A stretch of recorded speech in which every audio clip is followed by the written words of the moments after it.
Vamos a dar inicio a este panel de conversación, Empresa y Ciencia, el camino a la sostenibilidad en Isla San Francisco.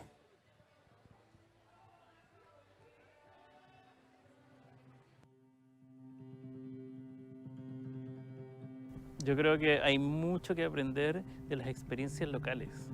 O sea, el hecho de poder entender lo que pasa en cada situación va a nutrir mucho la discusión. Y por eso yo creo que es una oportunidad tan bonita de vincular ciencia al desarrollo de Isla San Francisco. Y era un tremendo desafío convencerlos que estos empresarios inmobiliarios o desarrolladores de territorio realmente tuvieron un interés genuino de conservar para hacer su intervención.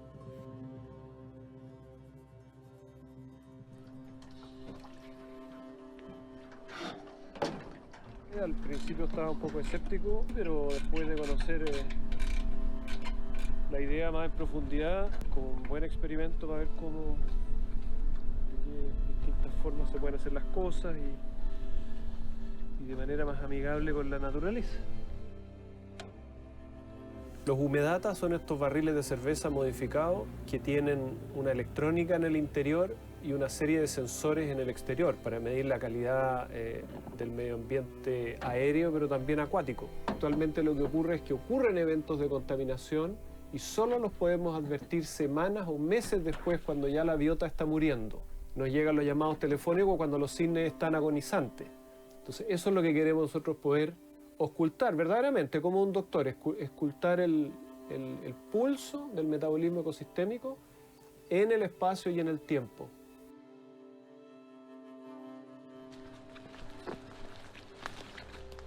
Para el lado de acá yo pondría pero no en la punta, yo aprovecharía este sendero. ¿Cómo por aquí? Claro, voy a aprovechar. Es que sospechamos que hay al menos 3 tipos de mamíferos que podrían estar acá en la isla. Huiña, que es un gato de bosque nativo, zorro y bisón, que es introducido, que hay registros de que aquí andan en la isla. En algún momento pensamos que podía haber pudú. ¿Te acuerdas que igual no tenemos un registro de pudú? Sí. Ahora, los pudús pueden llegar nadando. Con eso, hecho. Perfecto. Vamos.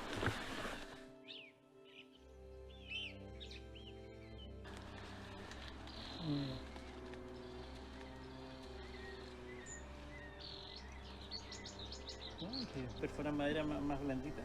Y podría.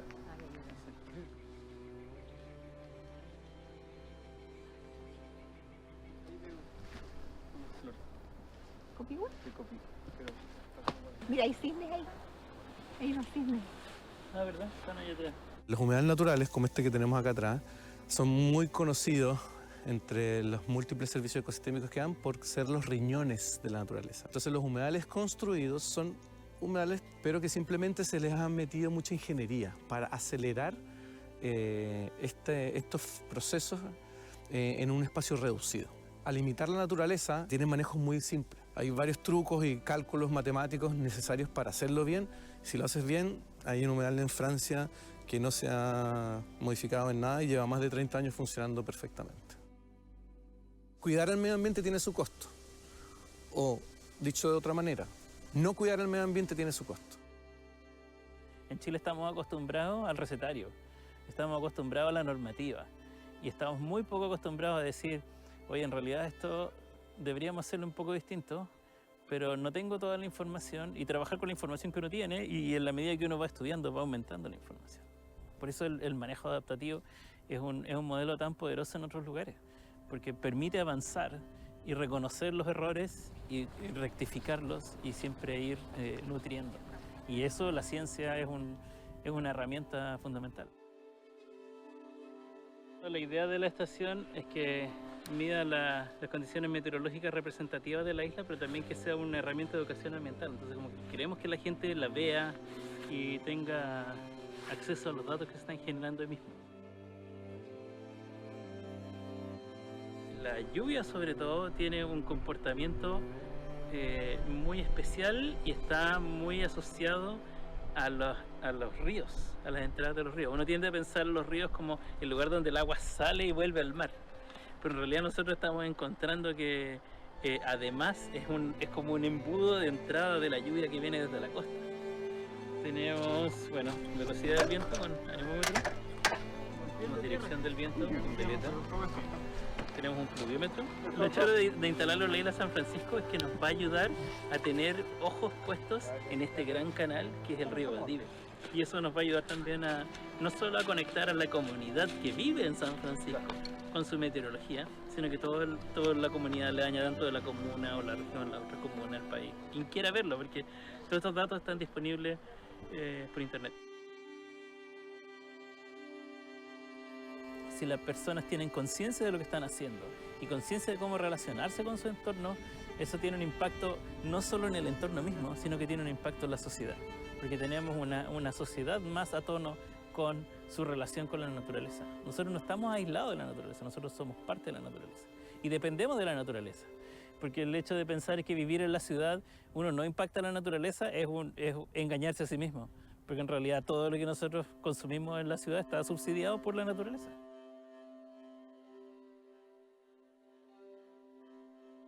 Quisiéramos convertirnos en un lugar o un espacio para mirar y que ojalá que inspire a otros a seguir haciendo lo mismo, porque la verdad que no cuesta mucho. Es voluntad, es menos ambición, es generosidad también, pero qué más generoso que la tierra misma.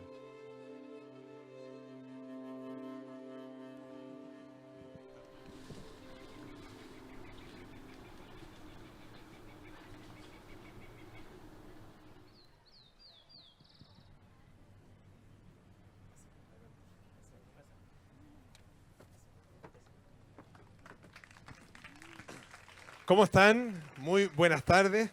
¿Están bien o no? ¿Cómodos? ¿Sí? Se les ve muy cómodos. Muy bien. Nos vamos a sentar nosotros también. Un poquito frío, ¿no? Sí, sí, así que hay que apretarse un poco. Yo no me voy a apretar con nuestros invitados. Además, ellos no tienen frío porque son del sur. Jorge es de Punta Arenas y Egon es de Valdivia. Así que este clima les viene perfecto. Bueno, un gusto para nosotros estar acá en el Festival Ladera Sur. Está precioso, está increíble, así que aprovecho de felicitar a los organizadores, a Ladera Sur, por supuesto, de todos los organizadores. Y el tema del cual vamos a hablar hoy día es un tema muy relevante y al mismo tiempo es un tema urgente, porque no podemos mirar el mundo del cuidado del medio ambiente como mundos separados, donde cada uno anda por su lado, por su parte, sino que acá tiene que haber confluencia, tiene que haber congruencia en las miradas. Y eso es justamente lo que vamos a conversar, de la sinergia, de esta confluencia y sobre todo la sinergia que se puede lograr entre ciencia y empresa como camino a la sustentabilidad. Yo ya se lo presentaba, Egon Simon, que es desarrollador de Isla San Francisco, que es un proyecto que integra justamente la conservación, la agricultura regenerativa y también la habitabilidad. Esto ya nos va a contar Egon, está a 10 minutos más o menos de Valdivia, en el río Valdivia. Ustedes veían las imágenes, un lugar realmente increíble. Una de las cosas interesantes que tiene este proyecto es que cuenta con derecho real de conservación. Es el único proyecto en la comuna que tiene esa característica, de la cual también vamos a hablar en algunos segundos. Bueno, y además estamos con Jorge Tomasevich, de Punta Arenas, nacido y criado, ¿no es cierto? Nacido en Punta Arenas, criado en Santiago, coordinador científico del Centro de Humedales del Río Cruces de la Universidad Austral de Chile, que tiene como misión convertirse en una institución de referencia en relación con el cuidado y la conservación y sobre todo la restauración de los humedales. Ya nos va a contar además del origen de este centro, que también es muy interesante. Ustedes recordarán lo que pasó en esa zona hace algunos años desde el punto de vista de un desastre medioambiental que hubo. Bueno, la mayoría de las islas habitables en nuestro país están en el mar, obviamente, y sobre todo en ciertas zonas, zona de Chiloé, la zona de Tierra del Fuego. Las islas fluviales habitables son muy poquitas, son bastante escasas, y por lo mismo Isla San Francisco tiene estas características tan singulares y que hacen además muy necesario su cuidado. Vamos a comenzar con la conversación. Dejo de hablar yo y ahora sí hablan nuestros invitados. Les quería preguntar en primer lugar un poco la descripción general de lo que están haciendo acá en Isla San Francisco, tanto desde el punto de vista del desarrollo como desde el punto de vista de la labor científica. Egon, a ver si puedes empezar tú, por favor. Bueno, primero que todo, muchas gracias a la Era Sur por esta invitación, a Apolo por acompañarnos, Jorge por haber venido al día también y a todos los aquí presentes. Para mí muy emocionante, la verdad, tener la oportunidad de compartir con ustedes la experiencia que hemos vivido. Es algo que comenzó el año 2007. Isla San Francisco es un territorio que está en propiedad de nuestra familia desde el año 91. Y nuestra primera mirada de cómo habitar la isla comenzó justamente el año 2007, cuando nuestros padres nos entregaron este territorio y dijeron, vean ustedes lo que hacen con él. Isla San Francisco es un territorio de 67 hectáreas, ubicado en el río Valdivia, a 5 kilómetros por agua, por lo tanto es perfectamente navegable hasta la ciudad. Es un territorio que, por cierto, está ubicado en una zona muy sensible medioambientalmente y en una ciudad que es particularmente efervescente, por qué no decirlo, con respecto a todo lo que son intervenciones en zonas de humedales. Entonces, nuestra primera mirada, desde el deseo de querer habitar con mi familia este territorio, dijimos, esto hay que hacerlo de una manera diferente, ¿no? Nosotros somos desarrolladores de territorio hace más de 30 años y teníamos una mirada de desafío de enfrentar y abordar esto con una ética de hacer las cosas bien.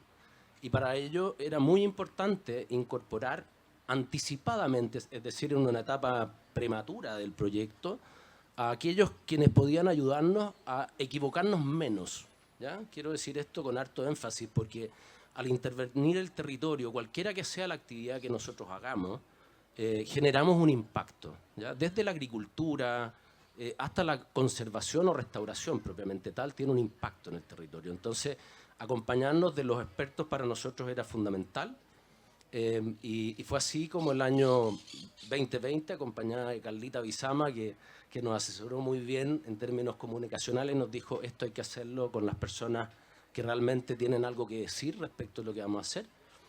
Así que nos acercamos al Centro Humedales y fue así como los invitamos y les dijimos, señores, la verdad es que los queremos sentados al lado nuestro y no al frente nuestro, ¿no? No que nos vengan a tirar las orejas por las cosas que hicimos mal o las cosas que no anticipamos por no haberlos invitado. Entonces los invitamos de verdad y con muy buena intención a que nos acompañen. Este trabajo en conjunto no siempre es tan corriente, ¿ah? A veces es difícil que se dé. Jorge, ¿cómo lo toman ustedes? ¿Por qué asumen también ustedes el desafío de integrarse de esta manera en la investigación científica, el trabajo científico, pero con esta mirada de sinergia con una empresa? Sí, muchas gracias también por la invitación. Es mi primera vez en el festival, así que estoy muy emocionado de ser parte de todo esto. Y en realidad también es una muy bonita oportunidad de transmitirles a ustedes lo que significa tener este enfoque que es como tan poco común en nuestra sociedad, de tener investigadores que realmente están vinculando el conocimiento con la sociedad en estos distintos niveles, ¿cierto? Porque tenemos nosotros como centro de generación de conocimiento, entregamos información a los servicios públicos para que hagan mejor su gestión, entregamos información a la comunidad, entregamos información al sector privado. Entonces es una labor como de asesoramiento muy intrínseca que está en nosotros. No es como el típico centro de investigación que se dedica exclusivamente a la producción científica, si bien es algo que nosotros hacemos, pero también tenemos este como esencia de vinculación con el medio, que nace precisamente de este catástrofe ambiental del 2004, que cumplimos 20 años este año.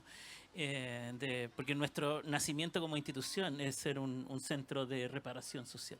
Entonces usamos nuestras herramientas para generar esa reparación social.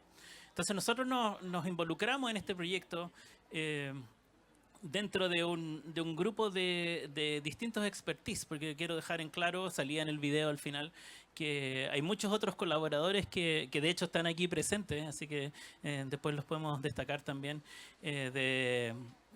que abordaron otros elementos del desarrollo, ¿cierto? El diseño arquitectónico, el levantamiento de información básica de conservación, etcétera, etcétera. Entonces, nosotros nuestra primera visión, nuestro primer acercamiento con Egon fue como decir, ok, aquí tenemos una oportunidad muy interesante de poder ir evaluando qué pasa con esta transformación para la habitabilidad. Y esa evaluación nosotros la enfocamos en distintos ámbitos, ¿cierto? Que tienen que ver con el monitoreo de la fauna, que ustedes vieron ahí, que pusimos trampas cámaras y hacíamos otras cosas, no sé, monitoreo de aves. El monitoreo de qué pasa con las superficies de humedales, y para eso tenemos drones volando sobre la isla constantemente, o sea, 4 veces al año tenemos el dron vigilando ahí qué pasa. Levantamientos de calidad de agua, que es un tema tan sensible en estos sistemas fluviales, y ahí es donde entra Humedata, pero también muestreos más tradicionales que llevamos al laboratorio. Y todo un componente que tiene que ver con vinculación con la comunidad, ¿cierto? Que tiene que ver con educación ambiental. Entonces, todos esos elementos nosotros los ponemos a servicio del desarrollo de la isla y nosotros entregamos esta retroalimentación. Entonces, para nosotros es muy estimulante tener la capacidad de decir, chiquillos, esto cómo hay que hacerlo, y los chiquillos escuchan, ¿cierto? Y eso es algo que no necesariamente se da muy seguido. A veces hay mucha frustración de que la sociedad demanda cambios en el empresariado y no se logran esos cambios en el empresariado. Pero aquí tenemos un empresariado que está muy ávido de recibir esa información y ver cómo involucrarla en ese proyecto, y eso es lo que a nosotros nos estimuló mucho. Cuando se habla de este tipo de proyectos, Egon, muchas veces surgen cuestionamientos importantes en relación con el impacto que tienen específicamente las parcelaciones, que se están haciendo además en buena parte sobre todo del sur de nuestro país. ¿Cómo enfrentan ustedes esos cuestionamientos? Porque finalmente ustedes son parte de un proceso de desarrollo que se puede realizar de maneras tan distintas, ¿no es cierto? Tan diferentes, y uno ve, claro, muchísimos proyectos, no todos tienen la misma característica. ¿Qué distingue a este proyecto un poco en esta mirada del cuestionamiento que surge inmediatamente frente a la parcelación? Sí, bueno, gran pregunta la que me haces. Y por cierto, yo creo que el principal desafío que enfrentamos los desarrolladores es la falta de regulación en la forma de habitar el espacio rural. Entonces, a la ausencia de regulación, el propósito o el plan que nosotros implementamos en realidad fue autoimponernos regulaciones. Entonces dijimos, acá tiene que haber, primero que todo, una mirada de respeto profundo hacia la vocación natural del territorio. Es decir, todo lo que es bosque se mantiene como bosque, lo que es humedal como humedal, lo que es potrero y predio agrícola como sector y terreno productivo, y un espacio pequeño para la habitabilidad, por cierto, que es uno de los propósitos fundamentales del querer habitar con sentido, como nosotros lo hemos denominado. Ahora, eso significa, desde el punto de vista de la administración de todo este territorio, ¿de qué manera se hace eso? Porque, claro, una cosa es hacer este monitoreo, ¿no es cierto?, hacer investigación científica y ir corrigiendo cualquier tipo de problema que se produzca, pero en el diseño original también hay una mirada en ese sentido, ¿no? Sí, por cierto. Bueno, esto comienza en realidad desde el estudio completo del territorio, ¿no es cierto?, y hacer todos los análisis de investigaciones bases para conocer la flora, la fauna, cómo están los sectores de árboles patrimoniales, porque esto es una zona que fue habitada desde que se conquistó Valdivia. Estamos en la entrada a la puerta a Valdivia, o sea, Mancera estamos a la vista, digamos, donde estuvo asentado los españoles durante la época de la colonización. Entonces, Isla San Francisco ha sido habitada desde esos años, siempre con un uso y un destino agrícola, productivo. Entonces, bueno, por ahí lo primero era hacer un levantamiento científico, un levantamiento del territorio minucioso, definir los espacios productivos, y luego todos estos ingredientes e insumos fueron entregados a un equipo de planificación territorial. Está acá Stuart Moore, que nos acompaña, de CSM Design, que son los que hicieron el plan territorial. Y esto obviamente en conjunto y acompañado del área científica, que fueron definiendo los distintos espacios y sectores de la isla, lo que nos permitió finalmente concluir con un plano de un seccional del territorio que define cada metro cuadrado con su uso y destino, ¿no? Y la forma de resguardar lo que nosotros encontramos es el derecho real de conservación, que en este caso hago una precisión a lo que tú mencionabas en un inicio. Somos el primer derecho real de conservación en Valdivia y además de uso mixto, porque involucra no tan solo la conservación del espacio forestal, sino también el territorio que tiene uso agrícola, los árboles patrimoniales, que son árboles que nos dejaron como herencia los primeros colonos, ¿no? Sí, Jorge, por favor. Sí, es que yo creo que aquí hay un tema que es súper central de la discusión, que probablemente, no sé si ustedes ya lo han considerado, pero yo creo que dejémoslo a la vista. Porque aquí hay un cuestionamiento si las parcelaciones son un problema para la conservación, ¿cierto? ¿Qué se imaginan ustedes que es una parcelación? O sea, ¿cómo visualizan ustedes una parcela? Probablemente el pasto cortito, probablemente las flores que uno ve normalmente en la ciudad, probablemente un cerco, ¿cierto? Un perro corriendo, un quincho, probablemente, una piscina. Entonces, uno de los puntos centrales que tenemos en el Centro de Humedales es como esta visión de institución que ayuda a vincular el conocimiento con la sociedad, es no demonizar las cosas, ¿cierto? Porque gran parte del problema que tenemos hoy en día es que conservación está en una trinchera y producción está en la otra trinchera, y o nos repartimos el territorio y ustedes conservan aquí y yo produzco acá, o nos tiramos piedras hasta que no pasa nada, ¿cierto? Y ese es como lo que yo creo un fracaso desde el punto de vista social, sobre todo para el lado de la conservación. Porque en el fondo es como, no, estos conservacionistas que no me dejan hacer nada y que ahora estamos con la lecera de la permisología, por favor no compren ese concepto y no lo usen para que pase de moda, porque es algo que tenemos que sacar del léxico, el odio al hecho de tener que pedir permiso. ¿Se pueden mejorar los procesos? Sí, pero dejemos eso afuera. Aquí voy. Muchas veces nos enfrascamos en la discusión del qué versus el cómo, ¿cierto? Una parcela es un problema si no tiene cerco, si no tiene pasto, si no tiene piscina, si no tiene perros andando. ¿Todavía sigue siendo un problema? No necesariamente, ¿cierto? Si tenemos una parcelación que es con vegetación nativa, ¿cierto? Que tiene un control de las mascotas que está adecuado al tipo de fauna que hay en el lugar. Si mantenemos los ciclos hidrológicos, si tenemos construcciones que hacen un buen tratamiento de las aguas servidas, y ahí es donde entra todo el tema de humedales depuradores, que nosotros hemos estado avanzando la agenda desde la región de los ríos. ¿Sigue siendo un problema? Entonces, ¿con quién estamos enojados? ¿Con las parcelas o con cómo se hacen las parcelas? Entonces, eso yo creo que es un punto clave en cómo la ciencia puede ayudar a que el sector productivo avance sin destruir el medio ambiente. Hasta ahora, en el trabajo que han hecho, Egon, ¿cuáles dirías que han sido como los principales aprendizajes? Tanto desde el punto de vista positivo como los desafíos pendientes en este trabajo junto con la mirada de la ciencia desde el Centro de Humedales.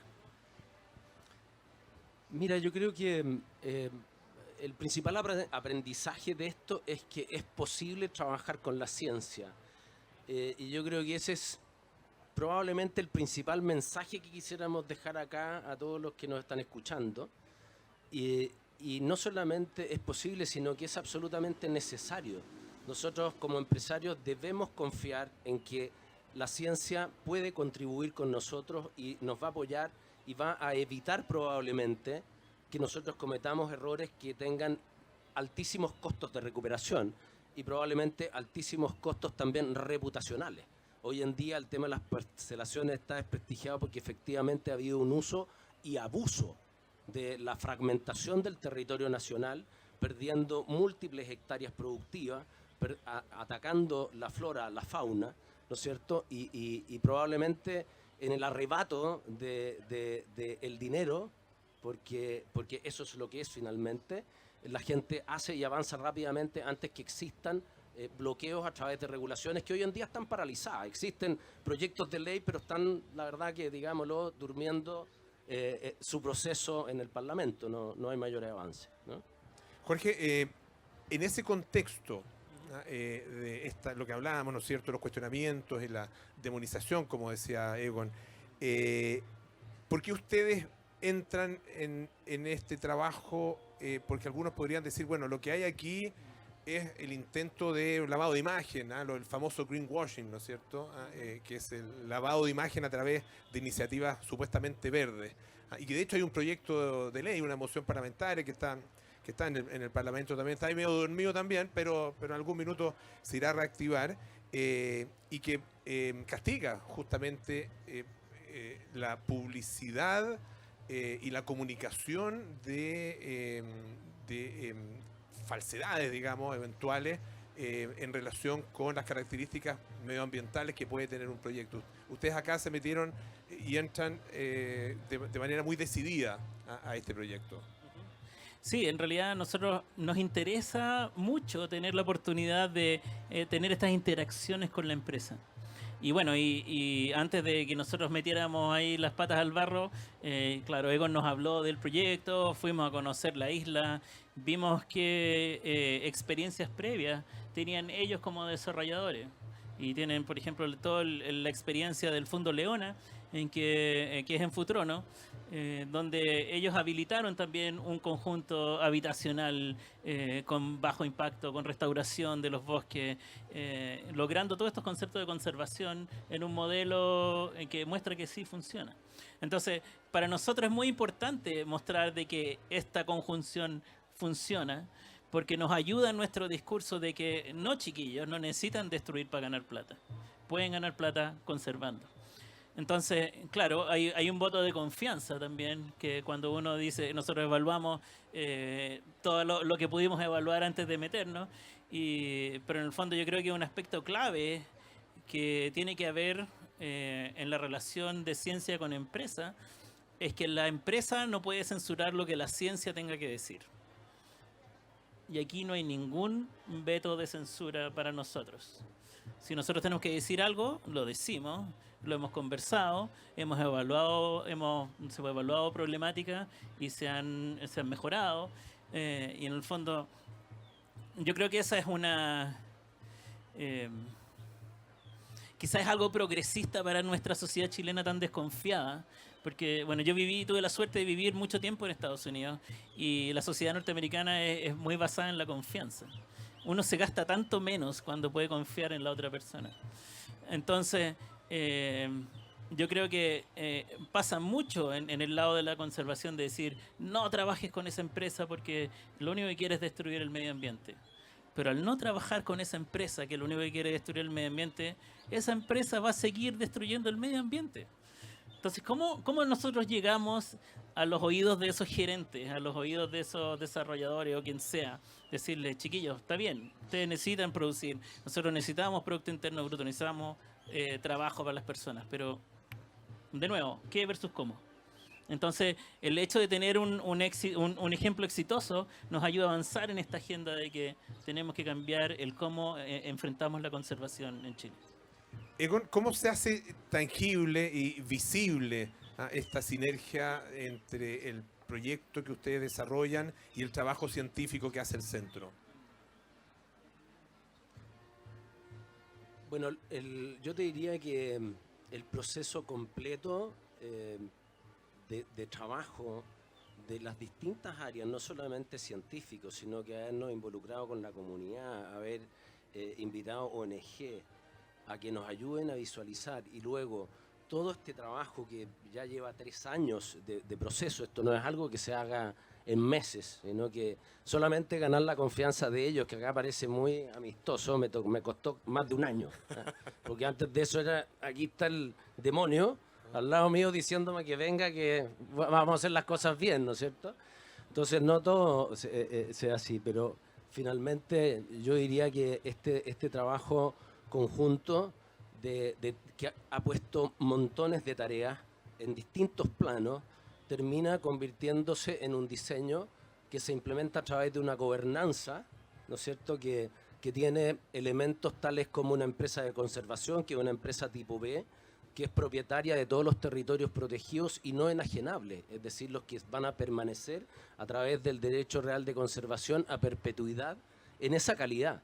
Es imposible poner de acuerdo a 70 personas para convertir y transformar eso en edificios el día de mañana. Entonces, y eso en conjunto con tener además una empresa operadora del área de agricultura regenerativa, que es una agricultura en procesos absolutamente naturales, que no usa ningún elemento químico, ni ningún elemento, ningún fertilizante tampoco tipo químico, sino que todo de origen natural. Tenemos una producción agrícola fantástica que actualmente se encuentra a la venta, que lo estamos distribuyendo a través de una comunidad que se hizo a través de redes sociales, que ha funcionado para mí un impacto. Yo soy hijo de agricultor, viví como agricultor, pero una agricultura antigua, hace 40 años atrás, intensiva, totalmente diferente. Cuando llegó Antu y Camila a contarme que en 4 hectáreas de huerto hortícola iban a poder producir lo que estamos produciendo, la verdad es que me costó creerle. Y hoy en día con mucha felicidad puedo decir que son productos que se están vendiendo. O sea, uno hoy en Isla San Francisco puede ir materializado todo lo que estamos contando acá como historia. Y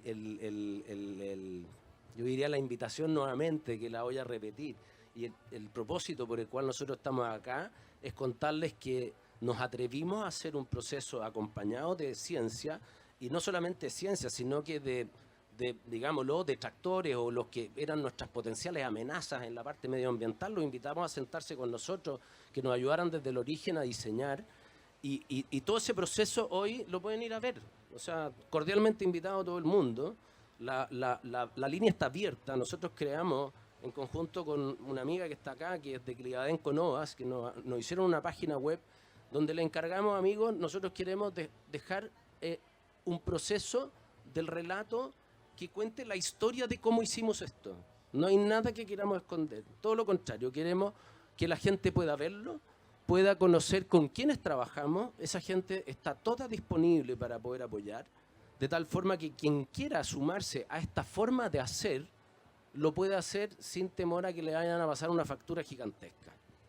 Jorge, ¿cuáles son los elementos críticos del cuidado medioambiental que tiene esa zona específica, digamos? ¿Y cuáles son esas características? Porque, tal como tú contabas, el centro nace de una catástrofe, ¿no es cierto?, un desastre ambiental, y sabemos que es una zona frágil. ¿Qué características tiene y dónde están los principales desafíos de cuidado? Sí, bueno, evidentemente, siendo coordinador científico del Centro de Humedales Río Cruces, te voy a decir que los humedales del Río Cruces son muy importantes, obvio. Pero bueno, allá abajo es el río Valdivia y tenemos tenemos distintos tipos de humedal en la isla que a veces cuesta en el imaginario social darse cuenta que están. Porque cuando uno habla de humedales, uno se imagina totorales, que es como lo más típico. Entonces tenemos que cuidar los totorales, porque en el fondo es lo que la gente está viendo, que si le pasa algo al totoral, la gente va a saber. Pero también tenemos vegas en el interior y tenemos bosque pantanoso, que también es otro tipo de humedal. Entonces nuestro primer foco, evidentemente, es asegurar la integridad de esos humedales. Y no es caprichoso el por qué esos humedales tienen que estar íntegros, porque en el fondo esos humedales son la membrana que protege al río de cualquier cosa que pase en la isla. Entonces, nosotros estamos viendo procesos de calidad de agua, porque, no sé, pues imaginémonos que haya un derrame, no sé, pues de benzina o algo en la isla, que es un accidente, ¿cierto? Los primeros que van a recibir eso son los humedales, y por eso en el video se habla de que son los riñones del planeta, porque realmente purifican la sangre de la vida, que es el agua. Entonces, nuestro primer foco son los humedales. Nuestro segundo foco son los bosques, ¿cierto? Porque los bosques, aparte de entregar hábitat para la fauna que vive en los bosques, son también un elemento fundamental en la producción de agua, ¿cierto? Entonces, por eso todo lo que hacemos está muy enfocado en el ciclo hidrológico, porque en la isla haya suficiente agua para que se pueda hacer la agricultura regenerativa, para que las personas puedan disfrutar del agua y para que el medio ambiente que lo rodea, que está en el río Valdivia, no se vea afectado. Ahora, claro, el río Valdivia es muy grande, muy ancho, muy profundo. Es como fácil que cualquier cosa que pase ahí se diluya en tanta agua. Pero por eso nosotros estamos monitoreando muy cerquita de la isla, de modo de poder visualizar si es que hubiera algo que pudiera estar afectando. Y por el otro lado, como somos un centro de transferencia, también apoyamos a que la gente pueda aprender sobre estos conceptos, con toda el área de educación ambiental que está asociada a la isla. Es interesante esto que tú decías, claro, es una isla que está en un río, ¿no es cierto?, en una zona que es muchísimo más amplia, y por lo mismo uno se pregunta si una visión de este tipo es escalable hacia el entorno, en la misma zona, ¿no es cierto?, la misma comuna, tal vez, o la misma región, incluso a nivel del país. Este tipo de desarrollo que vaya de la mano de la ciencia para asegurar sus condiciones medioambientales, Egon. Sí, probablemente en el caso de Isla San Francisco la condición insular nos favorece, ¿no? Es más fácil controlar porque es un territorio definido, estamos con puros vecinos que es agua, por lo tanto controlamos además lo que pasa al lado nuestro, que no es lo habitual. Sin embargo, yo estoy absolutamente convencido que es aplicable en cualquier territorio, y no solamente en cualquier territorio, sino a cualquier modelo de intervención productiva. No quisiera quedarme solamente con sectores o intervenciones territoriales, ¿ya? Probablemente cuando estamos hablando de un sector continental va a ser deseable involucrar a todo el vecindario. No vamos a poder trabajar sobre el territorio particular que se va a intervenir, sino que va a haber que permear a todo el vecindario a que se involucre de tal forma de hacer un proceso que sea exitoso en el largo plazo, ¿no? Las regulaciones, como decimos nosotros, principalmente están hechas para el vecino, no para el que está a puerta adentro. Lo importante es saber qué va a pasar afuera de lo que nosotros controlamos. Hay que asumir que, claro, las regulaciones le impactan a uno, pero uno se asegura de alguna manera, ¿no es cierto?, como ciudadano, cuando al otro también le impactan esas mismas regulaciones. ¿No? Jorge. Claro, y de hecho yo creo que esa visión también hace necesario de que entendamos de la conservación no tiene que estar separado de la producción. Porque hoy en día ya no podemos escaparnos de que el cambio climático nos está afectando, ¿cierto? Y en el modelo de conservación antigua, donde nosotros teníamos parques nacionales cuidando nuestra biodiversidad, con el cambio climático las especies se están moviendo.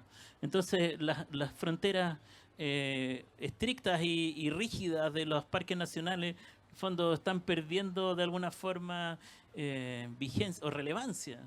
No necesariamente diciendo que estén obsoletos, pero en el fondo eventualmente las cosas están cambiando. Entonces, si tenemos especies que necesitamos conservar y no están en el Parque Nacional porque están en esta otra zona, bajo el paradigma de que uno puede hacer lo que quiera afuera y conservar y no tocar nada adentro, en el fondo eso genera un problema de conservación. Pero si vamos a este otro paradigma que es nosotros podemos hacer un desarrollo, por ejemplo, sistemas agrícolas que están alrededor de parques nacionales, que tengan esta visión de integración con la naturaleza, ahí el problema baja mucho, porque uno hace conservación con otro enfoque fuera del área de conservación y tiene un área que, claro, que es importante que permanezca, ¿cierto? No estoy diciendo que hay que eliminar los parques nacionales, absolutamente no. Pero, en el fondo, estos parques nacionales ya no son autocontenidos, tienen que conversar con su entorno. Lo mismo pasa con la ciudad. Yo hice un doctorado en ecología urbana y uno tiende a pensar de que en la ciudad no hay naturaleza, lo que también es absolutamente ridículo. Porque nosotros podemos tener, bueno, aquí este parque que nos rodea nos demuestra eso, y hay lugares donde es más difícil encontrar áreas verdes, pero mucha conservación se puede hacer en la ciudad, y el hecho de hacer conservación en la ciudad ayuda a acercar a las personas a la conservación, porque ya no es necesario o no es el único ticket para vivir la naturaleza, no es una vacación súper cara en un lugar muy lejano que es prístino y que ahí voy a ver de todo. Uno puede experimentar la naturaleza en su día a día, y eso es lo que yo llamo democratizar el acceso a la naturaleza, ¿cierto? Entonces, ese es como el cambio de visión que nosotros queremos empujar. No hay que hacer conservación solo en los lugares dedicados para hacer conservación. Egon, a ti en lo personal, ¿de qué manera el trabajo con Jorge y con todo el equipo del centro te ha cambiado también y ha influido en tu mirada hacia lo que significa el desarrollo de un proyecto como Isla San Francisco u otros? Mira, yo creo lo fundamental es darnos cuenta que es posible hacer cambios desde un lugar pequeño que sea, ¿no? Delante estábamos en la charla de Christine Tompkins, hizo una dinámica que me encantó, que fue mirar hacia el lado a alguien y decirle en qué o qué es lo que tú haces mejor cada día, ¿no?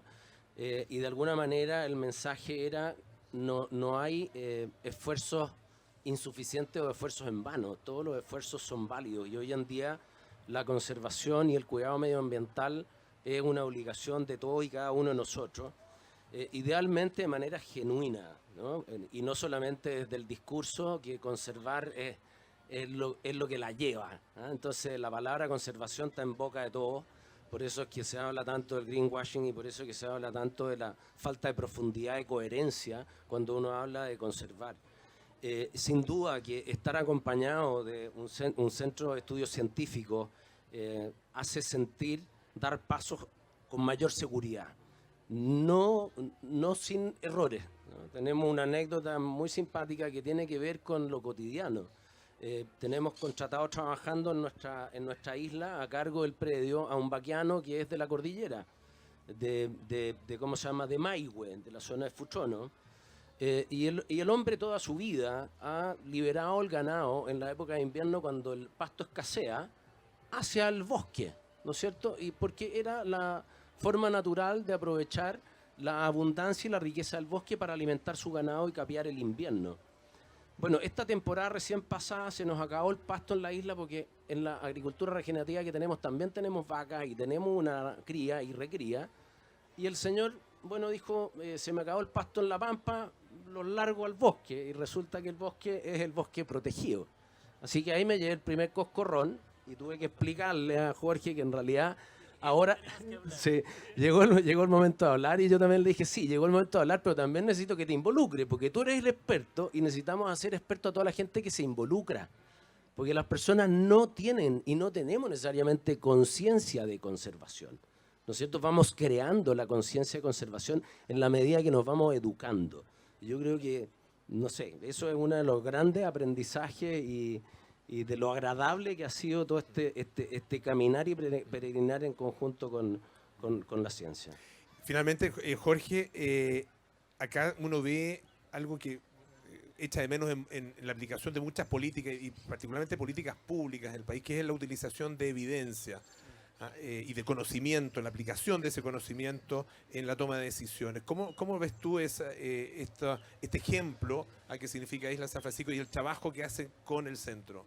Sí, bueno, yo también quería, si puedo responder la otra pregunta. Por supuesto. Porque una cosa que nos pasa a veces en la ciencia es que nosotros tenemos ritmos muy distintos a la empresa. Entonces a veces nos cuesta, tenemos que chicotearnos los caracoles para poder alcanzar a la empresa en su necesidad de respuesta. Entonces también para nosotros ha sido un proceso bien enriquecedor de decir, ya chiquillos, tenemos que ajustar aquí, ya vamos mejorando. También el cómo transmitimos la información para que la gente lo reciba. Y del otro lado de las políticas públicas, nosotros hemos sido muy influyentes en algunas políticas públicas. Nosotros llevamos el proceso para el reglamento de la ley de humedales urbanos. Nosotros levantamos los criterios mínimos de sustentabilidad, así que tenemos experiencia con eso.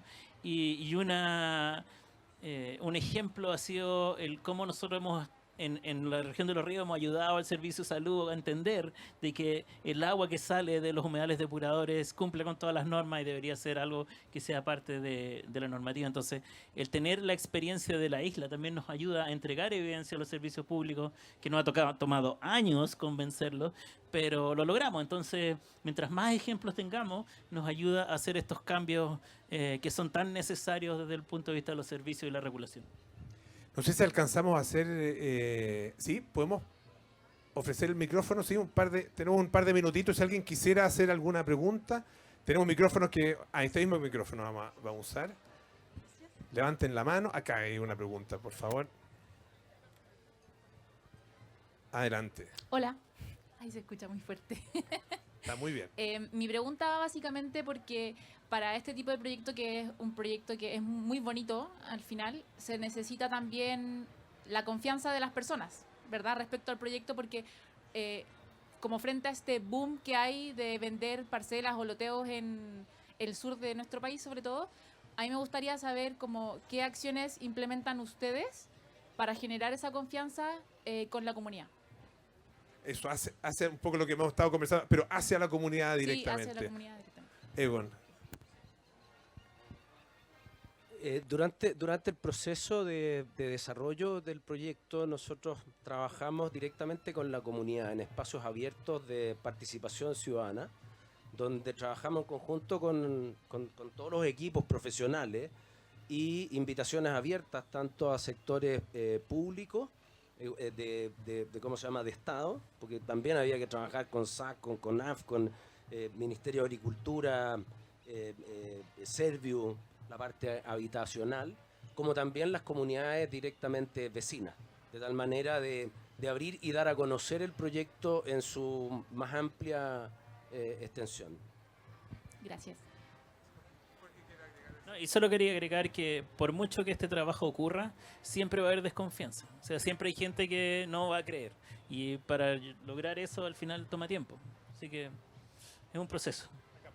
Oye, si los jóvenes universitarios de la Universidad Austral de Valdivia y jóvenes adolescentes de colegio están involucrados en esto, o saben de esto, o lo están promoviendo ustedes. O sea, nosotros tenemos muchas visitas de colegio al Centro Humedales en que no necesariamente hemos hecho un énfasis a lo que hacemos con Isla San Francisco, pero sí hemos hecho seminarios abiertos donde la gente puede ir a visitar. Hemos tenido estudiantes en práctica metidos en este proyecto. Pero claro, eventualmente sería interesante también llevar colegios y otros estamentos que yo creo que está pensado como para un paso posterior. Pero sí hemos tenido involucramiento de estudiantes en esto. Sí, yo quisiera complementar, porque estamos abiertos también a las visitas de colegios, sobre todo de edades muy pequeñas, Club del Bosque y algunos movimientos, digamos, de formación educativa que tienen más que ver con la vinculación con la naturaleza. Y nos generamos también como un espacio abierto para mostrar un acercamiento hacia la vida real, como llamo yo. Es decir, desde mostrarle a los niños cuál es el origen de una lechuga y desde dónde viene la leche, ¿no? Que no es de la caja en el jumbo, ni del empaque de la lechuga hidropónica que está bien presentada, sino que necesita todo un proceso y necesita todo un cuidado y eso involucra tiempo, involucra costo y mucha dedicación y cariño. Entonces, efectivamente, las puertas del proyecto, sobre todo en su parte productiva de agricultura regenerativa, es completamente abierta a la comunidad valdiviana y a todo visitante. Sí, me están dando un dato acá. Hay gran parte del equipo nuestro que nos acompañó a Valdivia y quiero agradecerles también a mis hijas que están acá.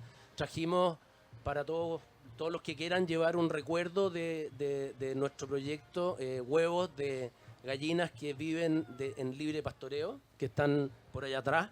Así que los invitamos a todos los que deseen llevarse una cajita de 6 huevos para hacer tortillas o huevitos revueltos, los van a disfrutar de eso.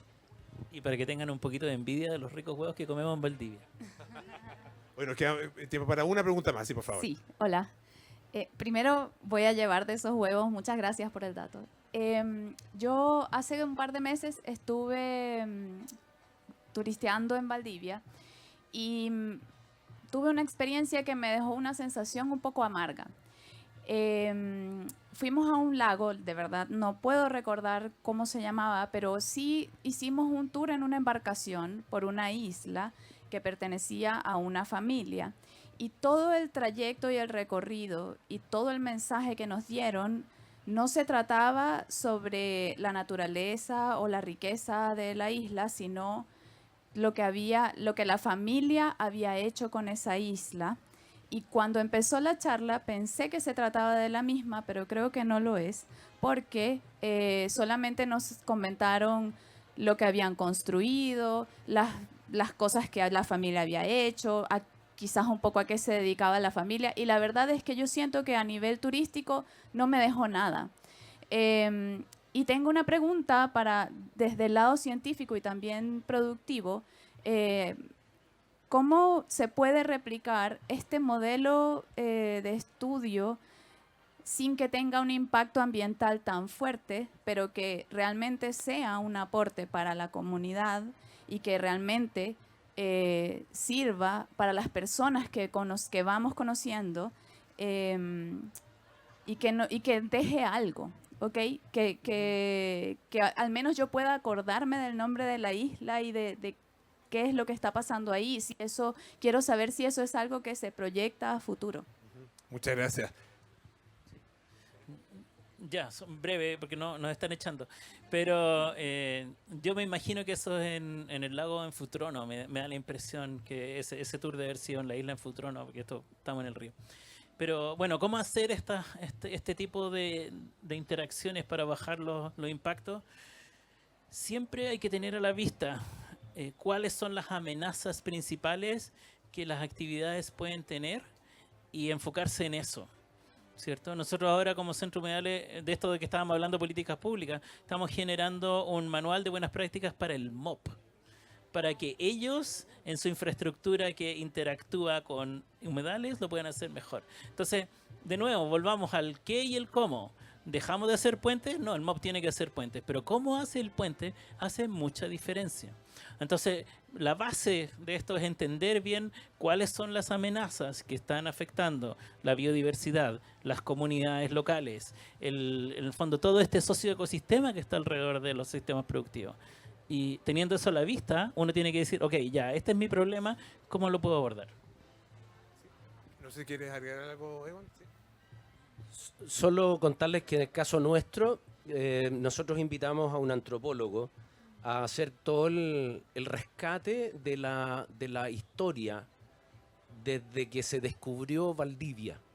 Eso lo pueden encontrar ustedes en la página web de Isla San Francisco, en una parte que se llama la línea de tiempo. Y ahí está todo el rescate histórico con historia, anécdota, muy interesante, hecho por un antropólogo que estudió en la Universidad Austral, que se llama Jaime Hernández. Lleva ya 3 años de investigación y todo eso finalmente va a quedar plasmado en 2 libros que vamos a editar dentro del próximo año, si Dios lo quiere así. Perfecto, le quiero agradecer muchísimo a Egon Simon y a Jorge Tomasevich. Les damos un aplauso, ¿no? Muchísimas gracias por participar de esta conversación sobre esta sinergia, esta convergencia entre ciencia y empresa. Muchas gracias a todos ustedes por habernos acompañado también esta tarde. Y tal como decía Egon, efectivamente, allá atrás hay unos maravillosos huevitos, unas cajitas de 6 huevos traídos desde Valdivia. Ahí los jóvenes se los van a entregar, así que muchas gracias. El regalo para ustedes, que sigan disfrutando el Festival Ladera Sur.